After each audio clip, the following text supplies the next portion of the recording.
Gunung Merapi menjulang tinggi, menunggu tiba Datuk Maringgi. Ada seseorang jadi petinggi, tapi rakyat merasa rugi.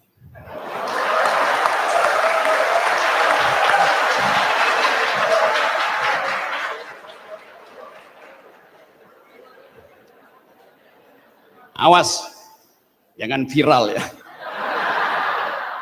Saya melihat ke kiri bukan ke kanan.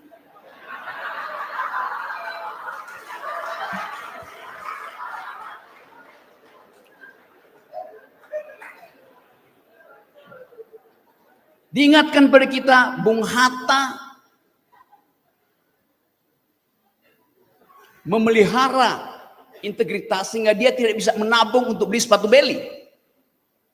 Dia memelihara integritas sebagai wakil presiden, memelihara integritas karena keinginan untuk memiliki sepatu Beli, akhirnya dia batalkan. Bayangkan wakil presiden hari ini, satu kontainer sepatu Beli bisa tiba pada detik yang sama.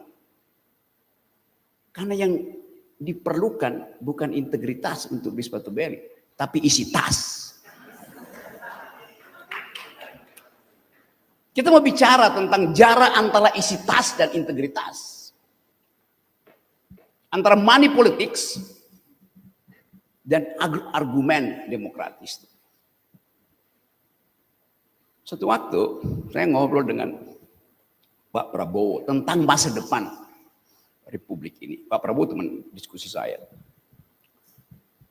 Karena dia ada seorang presiden yang doyan baca buku Thinking General. Mertuanya Smiling General. Di ruangan Pak Prabowo yang biasanya beliau terima tamu eksklusif, belakangnya ada gambar Pangeran Diponegoro. Anda tahu itu. Ini Vasco nih pasti bolak-balik ke situ. Dan ditemanin Pak Dasko pasti. From Dasko to Vasco.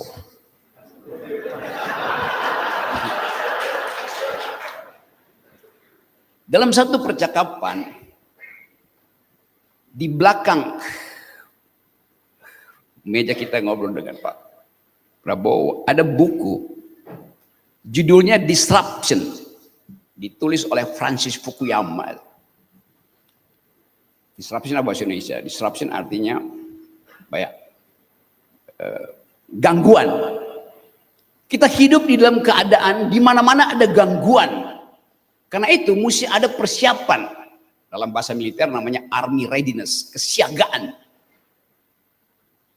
Untuk memantau minute detail tentang potensi gangguan itu. Saya diskusi dengan Pak Prabowo. Anda bayangkan ini jauh sebelum beliau jadi presiden. Pak Prabowo sudah membayangkan akan ada gangguan di dalam global politics. Dan karena itu harus ada persiapan logistik. Sekarang kita mungkin mulai mengerti kenapa diperlukan food estate supaya ada ketersediaan logistik. Tentu sebagai seorang militer, dia berupaya untuk melakukan prediksi. Akankah terjadi Perang Dunia Ketiga? Waktu itu beliau sudah mengindikasikan akan ada realignment global politics.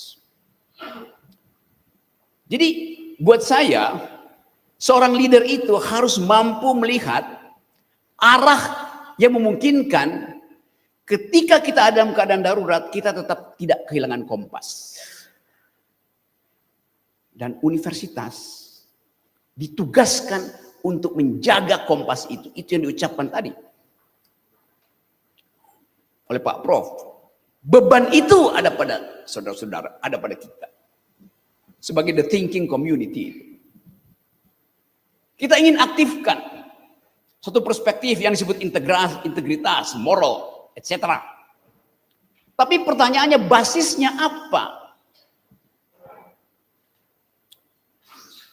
Separuh dari pikiran negeri ini berbasis pada pengetahuan awal the Minang's intellectuals.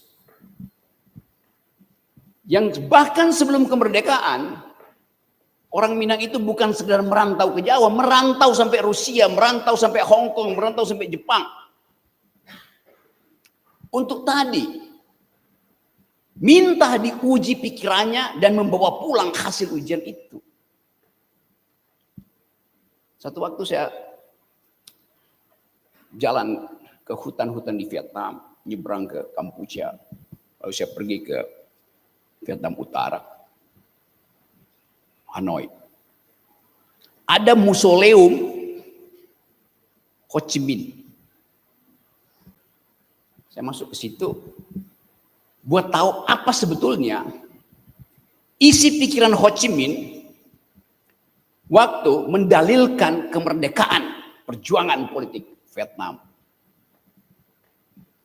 Mulai melawan tahun 50-an melawan Prancis, tahun 70-an melawan Amerika. Dan akhirnya Vietnam menjadi negara dengan integritas yang kita anggap sampai sekarang sangat kuat. Di samping museum itu ada semacam perpustakaan kecil di situ.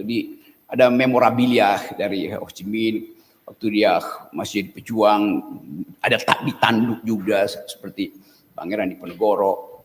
Tapi di situ ada foto yang menarik perhatian saya. Ada foto seseorang yang saya kenal profilnya. Seorang yang menulis buku Naar de Republiek, menuju Republik. Seseorang yang makamnya itu sangat sederhana. Dan kita nggak pernah tahu apakah makamnya itu atau tidak. Seseorang yang dicatat pikirannya di dalam Marxist Encyclopedia. Namanya Tan Malaka. Fotonya itu ada di Vietnam. Di dalam foto itu dia sedang berdiskusi dengan seorang tokoh lain, seorang intelektual yang bagi mahasiswa FISIP sekarang bukunya itu banyak dicetak ulang, dibaca ulang. Prisoner Notebooks, catatan dari penjara, yang ditulis dalam bahasa Itali, diterjemahkan tahun 20-an, 30-an dalam bahasa Inggris, lalu jadi viral sebagai tempat anak-anak muda mengambil inspirasi tentang hubungan antara pekerjaan politik dan pekerjaan akademis. Penulisnya namanya, siapa yang bisa tebak? Yo, banyak betul. Antonio Gramsci, yang dipenjara oleh Mussolini karena beroposisi pada fasisme, meninggal di penjara. Antonio Gramsci ada pemimpin Partai Komunis Italia yang menolak mengikuti jalan ortodoksi Marxis, itu revolusi, dan dia memilih untuk berargumentasi di parlemen. Force of the better argument. Karena bagi Antonio Gramsci, seorang intelektual itu harus memenangkan perdebatan akademis di parlemen untuk memperoleh legitimasi pertama kali dari kalangan intelektual. Karena bagi Gramsci, politik itu adalah urusan kaum intelektual. Dari awal kata politik dibuat oleh Aristotle misalnya. Politik adalah strategi untuk mendistribusikan keadilan. Bukan untuk menghasilkan keadilan, tapi mendistribusikan. Artinya keadilan itu sudah ada di bumi. Diberi oleh alam semesta. Tinggal cara mendistribusikannya yang harus just, adil.